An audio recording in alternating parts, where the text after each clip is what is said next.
Jamie Raskin once joked on live television that Speaker Mike Johnson was a constitutional lightweight hiding behind a Bible, and the line landed exactly the way those lines usually do in Washington, with laughter from friendly corners and a flood of approving commentary online.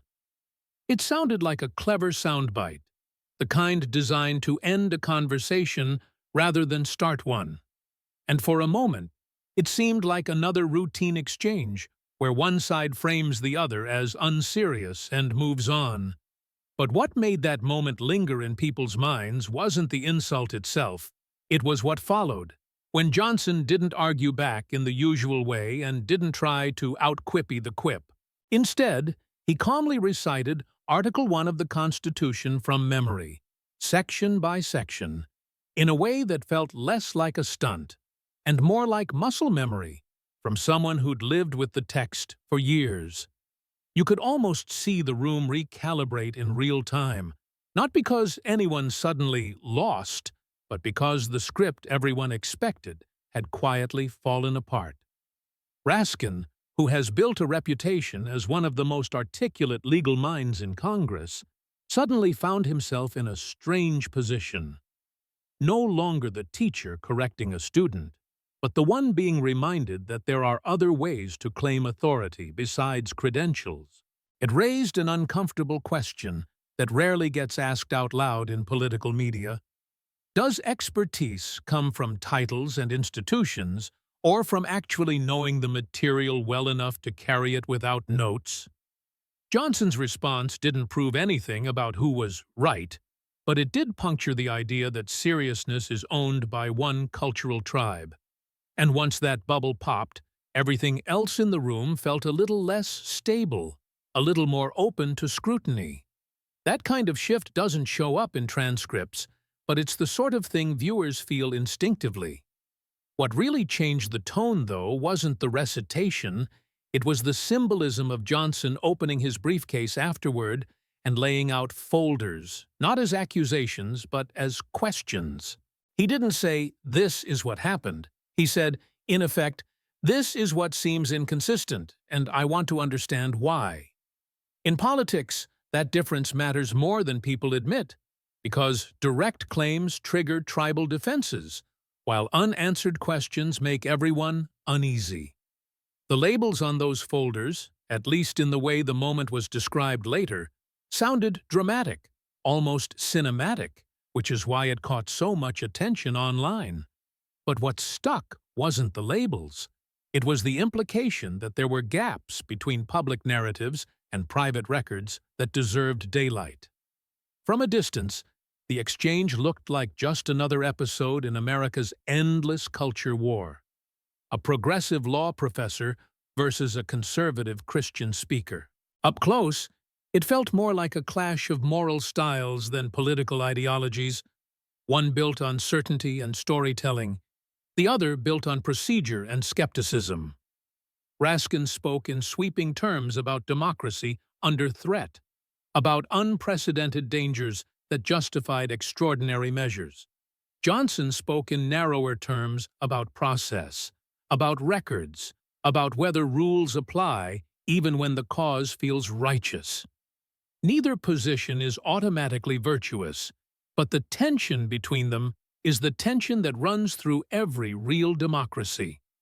The deeper question the scene raised wasn't who's lying, but how much narrative shaping is acceptable before it becomes reality shaping. Every investigation needs framing, but at what point does framing turn into editing out inconvenient details? Every public figure does media, but when does communication become coordination? And every politician writes books, gives speeches, signs contracts.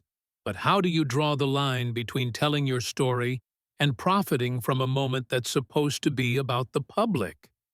These aren't legal questions so much as ethical ones, and ethics are harder to adjudicate than statutes. What made people uncomfortable wasn't proof of wrongdoing, because there was no courtroom verdict, no final authority saying this or that person had crossed a line. It was the suggestion that systems designed for transparency can quietly drift toward performance without anyone noticing until it feels too late. When hearings start to look like television specials, when witnesses become characters, when timelines are simplified for emotional impact, something subtle changes in how truth is presented. It doesn't mean anyone is acting in bad faith, but it does mean incentives are pulling everyone in the same dramatic direction. And drama, by definition, rewards clarity over complexity. Raskin's style has always leaned into moral certainty, into the language of good versus evil, democracy versus chaos. For many viewers, that's reassuring, because it offers a clear story with clear heroes and villains.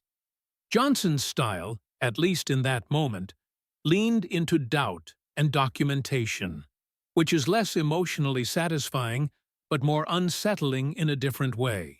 Instead of telling people what to think, he asked why certain things looked the way they did. And questions, especially unanswered ones, have a way of sticking longer than declarations. There's also something culturally revealing about how the Bible itself became part of the exchange.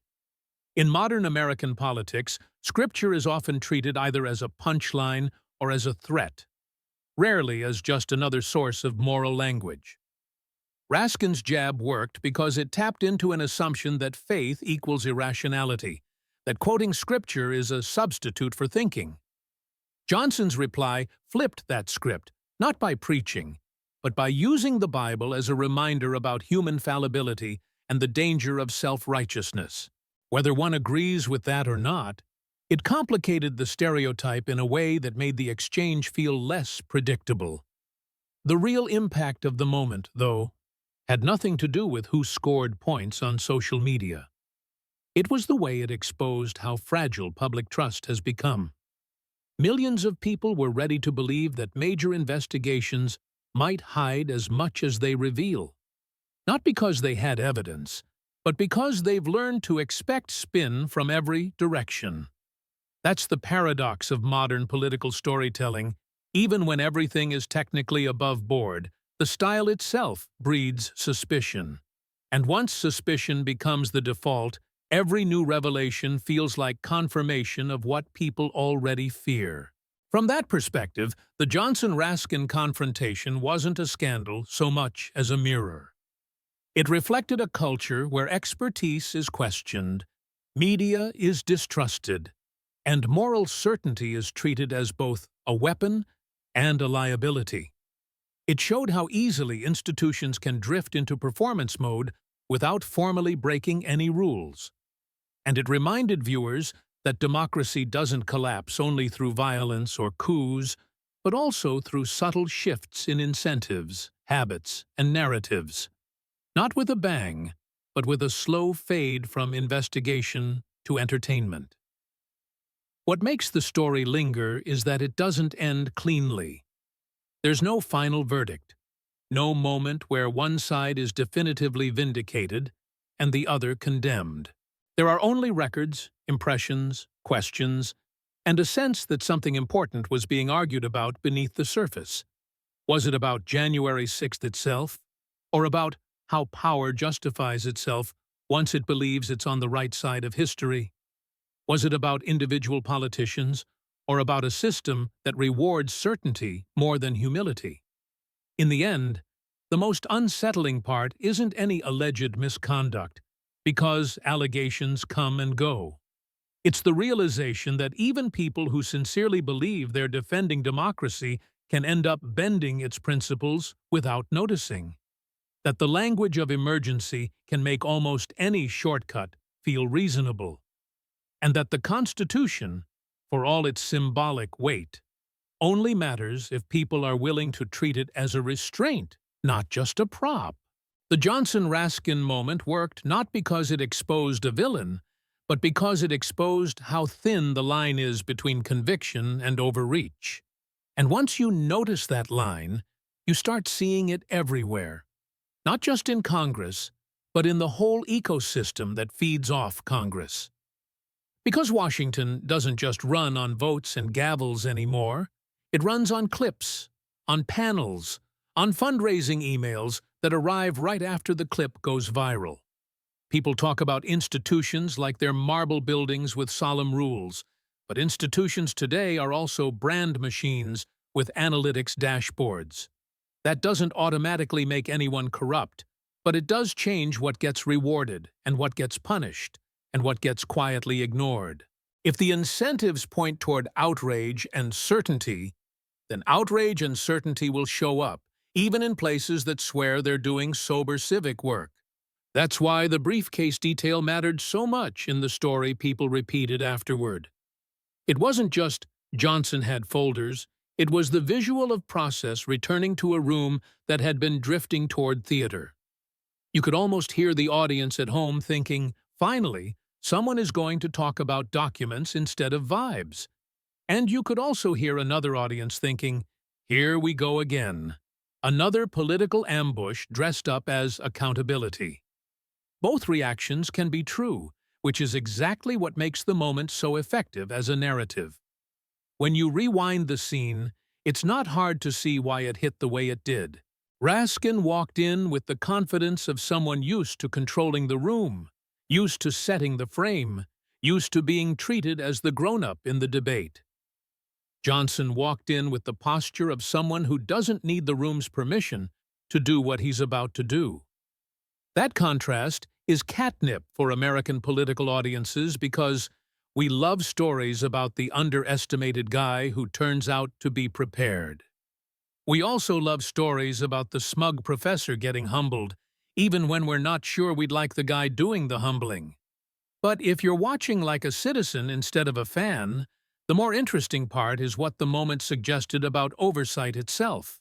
Oversight is supposed to be adversarial, but it's also supposed to be consistent. And consistency is what the public rarely sees anymore. We see investigations that feel like crusades, and then we see counter-investigations that feel like revenge, and in between we see a media machine selling both as truth. At that point, the average viewer doesn't ask, who is right? They ask, who benefits? Because that's the only stable question left. And when who benefits becomes the first instinct, trust becomes a scarce resource. Here's where the conversation gets uncomfortable for everyone, because it's not just about Democrats or Republicans. It's about how easy it is to slide from public service into personal brand maintenance without ever consciously deciding to do it. You start thinking about how every hearing gets a hashtag, every exchange gets a merch-worthy line, every controversy gets a fundraising link attached. Even if nobody breaks a law, you can still end up with a system where the public interest is always competing with personal incentives. And personal incentives have a way of winning because they're immediate, measurable, and emotionally rewarding. If you take the Johnson-Raskin exchange as a metaphor, the Bible and the Constitution weren't props. They were symbols of two different claims to legitimacy. Raskin's legitimacy came from institutions: Harvard, academia, the language of constitutional expertise, the aura of credentialed authority. Johnson's legitimacy came from an older American tradition: moral conviction, scripture as a vocabulary for restraint, and the posture of the plain-spoken lawyer. Neither claim is automatically superior, and both can be abused, which is exactly why the moment felt like a cultural referendum as much as a political one. It wasn't just a hearing. It was a collision between two American ways of saying, "Trust me." And once "trust me" is on the table, everything else gets sharper. If you trust Raskin, you see Johnson as a preacher-politician playing courtroom games. If you trust Johnson, you see Raskin as a polished operator who hides behind lofty language while the machinery does what it does. Most people, though, don't fully trust either, and that's where the real volatility lives. Because distrust doesn't push people toward careful analysis, it pushes them toward whichever narrative feels emotionally satisfying. That's why the rhetorical style in the scene matters as much as the alleged facts. Raskin used the kind of language that signals moral clarity. democracy, insurrection, threat, unprecedented. Johnson used the kind of language that signals procedure, records, timelines, retention, due process. Moral clarity is powerful, but it can also be a shortcut, because once you label something an existential threat, anything feels justified. Procedure is boring, but it's boring on purpose, because it's designed to slow down certainty and force accountability. If you've ever watched a real institution fail, it rarely fails because people were explicitly evil. It fails because people decide the rules are flexible in emergencies, and then they get used to the flexibility. They tell themselves it's temporary, just for this one crisis, just for this one bad guy, just for this one extraordinary circumstance. And then the crisis becomes permanent. The bad guy label expands, and the extraordinary becomes normal. That's how you end up with a country where due process sounds like a partisan slogan instead of a shared principle. So when Johnson, in this story, kept returning to process, it hit a nerve. Not because everyone suddenly became a constitutional purist, but because people are tired of being told they're not allowed to ask basic questions. Why was this withheld? Why was that emphasized? Why did this leak, but not that? Who decided the timeline?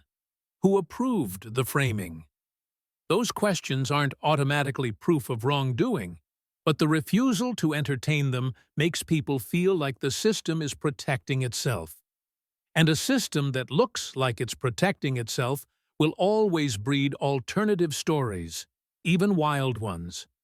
There's also the media angle, and it's impossible to ignore without turning into a full conspiracy spiral. So let's keep it grounded. The modern media environment rewards access, and access often comes with relationships, and relationships come with expectations. That doesn't mean journalists are taking marching orders, but it does mean narratives can harden before the public sees the full record. Sometimes the first version of a story becomes the permanent version, and corrections don't travel as far as the initial blast. So when someone alleges selective leaking or narrative shaping, people believe it easily because they've watched it happen in other contexts. The moment someone in the room, especially someone on the same side as the person under scrutiny, says, "I can't defend this," it becomes a different kind of story. Not because that sentence proves guilt, but because it signals a fracture in the protective instincts of the tribe. Tribes tolerate almost anything as long as the cost of defection is higher than the cost of loyalty. When a defection happens, it suggests the internal calculus has changed, or at least that someone fears being caught on the wrong side of a future revelation. That's why audiences obsess over the idea of who stood up and walked out, even more than they obsess over the documents. But there's a trap here that smart viewers should avoid. It's tempting to treat a dramatic confrontation as a substitute for actual verification. A compelling scene can make speculation feel like fact, and the internet is very good at turning "what if" into "it happened" by the end of the week. If you care about truth, you have to hold two things at once: skepticism about institutions and skepticism about viral narratives that claim to expose them. Otherwise, you end up swapping one form of manipulation for another, just with different branding. Still, the reason these stories spread isn't just gullibility. It's hunger for accountability that feels real, not performative.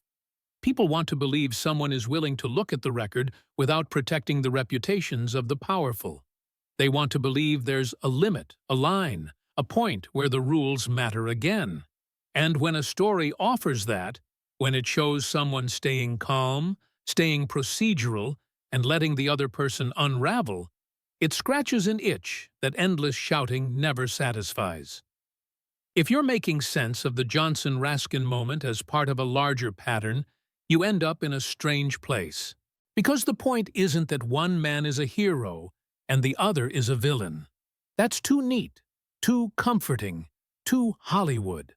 The point is that America has become a place where the process itself is political content, and the content is monetized, and the monetization changes the process.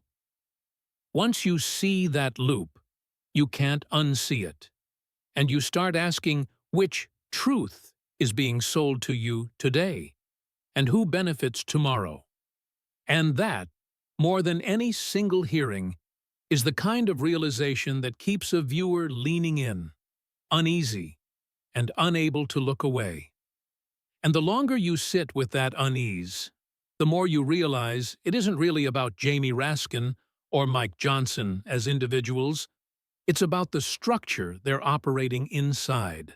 Because in the modern political system, almost every serious moment is instantly translated into content. And content has its own logic that doesn't care much about institutional intent. A hearing becomes a storyline. A storyline becomes a brand. And a brand becomes something that needs to be maintained regardless of how messy reality is underneath. That doesn't require a conspiracy. It just requires humans responding rationally to incentives that reward attention over restraint. Once that machinery is in motion, even people who start with sincere motives can find themselves acting like characters in a show they no longer fully control. What makes this particularly tricky is that democratic politics depends on performance to some degree. You need speeches, messaging, public hearings, and symbolic gestures, because citizens can't personally review millions of documents or attend every meeting. So representatives inevitably condense complex processes into digestible narratives, and those narratives become how the public experiences governance. The danger isn't that narratives exist, it's that they start replacing the underlying process rather than reflecting it. When that happens, the story becomes more important than whether the story is incomplete, selective, or simply convenient. That's why the Johnson-Raskin exchange keeps resurfacing in online discussions even long after the news cycle moved on. Not because it settled anything, but because it captured a moment where narrative confidence met procedural doubt. Raskin's language suggested certainty, Johnson's posture suggested suspicion, and the clash created a tension people recognized from their own lives. Most of us have experienced situations where someone speaks with absolute moral confidence, and another person quietly asks questions that don't fit the script. We don't always know who's right, but we usually know which one makes us more nervous. The nervousness comes from realizing how much power lives in framing. Who decides which facts matter? Which quotes are highlighted? Which timelines become official? Who chooses what is context and what is distraction? In theory, institutions answer those questions through rules and norms, but in practice, they're often answered by people with personal stakes. That's not corruption in the cartoon sense, it's just human behavior inside a high-pressure environment. One of the reasons people reacted so strongly to the briefcase imagery is that it symbolized something they feel is missing from public life. Slowness. Slowness in reviewing evidence, slowness in drawing conclusions, slowness in declaring moral victories. Modern politics is fast because social media punishes hesitation and rewards immediacy. If you don't react instantly, someone else will, and their version will become the default. So everyone feels forced to speak before they fully know what they're talking about, which creates a permanent atmosphere of half-certainty. In that context, a figure who seems to pause to ask why instead of how dare you feels almost radical. Not because the questions are brilliant, but because the act of questioning itself has become rare. We're used to seeing politicians perform outrage or triumph, not uncertainty or doubt. Uncertainty doesn't mobilize donors, doesn't generate viral clips, and doesn't fit neatly into partisan slogans. But uncertainty is also where most real investigations actually live. There's also a deeper psychological layer to why the exchange resonated. People are exhausted by moral grandstanding, even when they agree with the moral position being presented. They've watched too many scandals where the good side turns out to have its own blind spots, its own selective memory, its own incentives. So when someone challenges a moral narrative with procedural questions, it triggers a mix of hope and cynicism. Hope that maybe this time there's genuine accountability, and cynicism that it's probably just another power shift in disguise. That tension shows up in how people talk about truth now. Truth used to mean something closer to verification, documentation, and consensus. Now it often means the story that aligns with my values and feels emotionally correct. That shift didn't happen overnight, but it accelerated as politics merged with entertainment culture. Once politics feels like a show, people judge it the way they judge shows, by how compelling the characters are, not how sound the evidence is. In that environment, figures like Raskin and Johnson aren't just lawmakers, they're symbols. Raskin represents the educated, institutional voice of liberal constitutionalism, the idea that expertise and moral clarity go together. Johnson represents the conservative counterimage, the quiet proceduralist who claims legitimacy through tradition, faith, and textual fidelity. The clash between them isn't just political, it's cultural, almost archetypal. It's the professor versus the preacher, the seminar room versus the courtroom, the narrative versus the record. And because those archetypes already exist in the public imagination, the story writes itself. People project their own frustrations onto the characters and fill in gaps with whatever confirms their worldview. Supporters of Raskin see a smug attack on a serious investigation, a distraction designed to undermine accountability. Supporters of Johnson see a long-overdue challenge to what they perceive as ideological overreach. Most people hover somewhere in the middle, suspicious of both, but drawn to the drama anyway. The irony is that both sides claim to be defending democracy, just in different ways. Raskin's version emphasizes moral urgency, the need to act decisively against perceived threats. Johnson's version emphasizes procedural restraint, the need to preserve rules even when emotions run high. Those view that collision is where most institutional crises are born. If you strip away the personalities, what's left is a question about scale. Can a system designed for slow, careful deliberation survive in a media environment that demands instant meaning? Can constitutional norms built in the 18th century function inside a 21st century attention economy? And if they can't, what replaces them? Stronger procedures or more persuasive narratives? None of those questions have clean answers, which is why every new controversy feels like a test case for the future. Another reason this story sticks is that it speaks to a broader loss of faith in neutral arbiters. Courts are seen as political, journalists are seen as partisan, experts are seen as biased, and institutions are seen as self-protective.